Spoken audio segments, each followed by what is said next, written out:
I had never been much for crowds.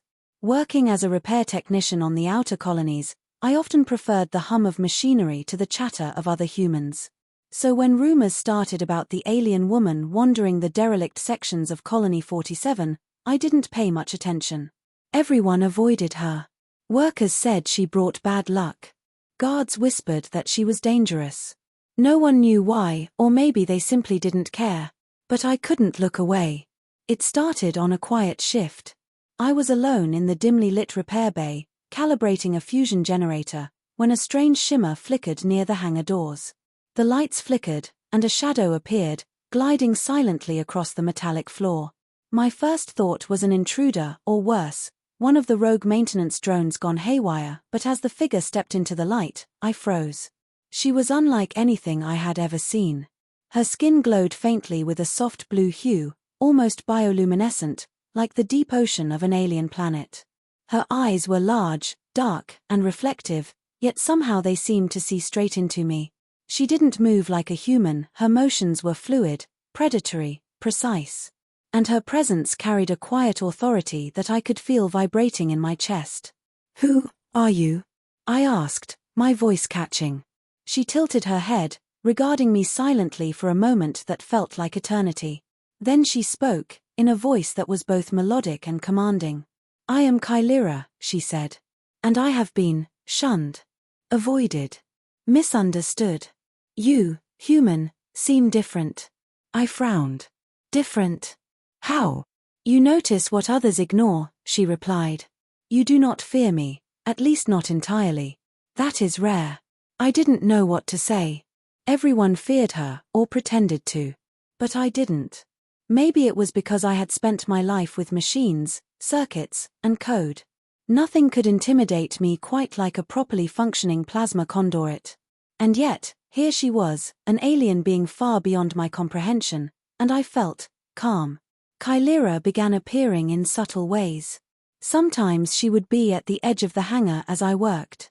Sometimes I would find small gifts left on my workbench, strange crystals that pulsed softly with energy, metallic fragments that seemed alive, or notes in a script I could somehow understand without learning the language.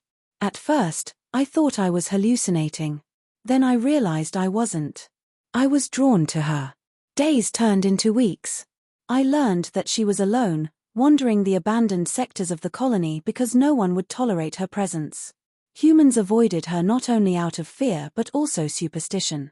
Stories of her past had spread like wildfire. Some said she was an assassin from a distant planet, others claimed she could manipulate minds. I didn't know what was true, and she refused to explain fully. Yet, I wanted to know. One evening, I followed her through the labyrinthine corridors of the colony. She didn't protest. She simply led me to a hidden chamber far below the colony's surface, a place glowing with strange, alien light. The walls were covered in alien inscriptions, and crystalline structures pulsed in rhythm with a low hum that seemed to resonate within me. "This is my sanctuary," Kylira said. "Few are allowed here. Fewer still can understand it." "It's incredible," I whispered. "But why show me this?" "Because you do not seek to harm me," she replied. "Because you notice what others overlook. And because I trust you, more than any human has ever deserved." I felt a rush of something foreign, pride, fear, excitement, and a strange warmth that spread through me like wildfire. It was the first time I felt truly seen, truly noticed, by anyone or anything. She began teaching me. Not about her weapons or technology that would come later, but about her people, her homeworld, and the reason she had been abandoned. She was a scout, sent to find a safe haven for her people after their planet had been consumed by war. But when she arrived at Colony 47, humans rejected her. She was powerful, but powerless without allies. And now, she confided, she hoped that maybe, just maybe, I could help. Our bond grew, strange and intense. She was a warrior, but also tender in ways few could understand. She laughed softly when I tried to mimic her movements, and corrected me gently when I misread the energy flow of her crystalline structures. I found myself thinking about her constantly even when I was asleep. My mind wandered to her in dreams, and sometimes I awoke to find her standing silently in the doorway, watching over me. But peace was fragile. Reports came of a hostile alien faction, the Vrykul, tracking Kylera across the stars. They knew of her abilities, her sanctuary, and they intended to capture her. I realized then that my attachment to her was no longer just curiosity or empathy. It was responsibility. The Vrykul arrived with little warning. Massive ships descended on the colony, their energy weapons cutting through the atmosphere with lethal precision. The humans panicked. Soldiers scrambled, but no one dared approach the sector where Kylera lived. I, however, could not abandon her. She looked at me, her dark eyes meeting mine. Stay close. You must trust your instincts. I nodded, gripping the tools and energy devices I had brought with me. And for the first time, I felt not fear, but purpose. The Vrykul were fast, precise, and deadly. Kylera moved like a storm, her attacks surgical and graceful.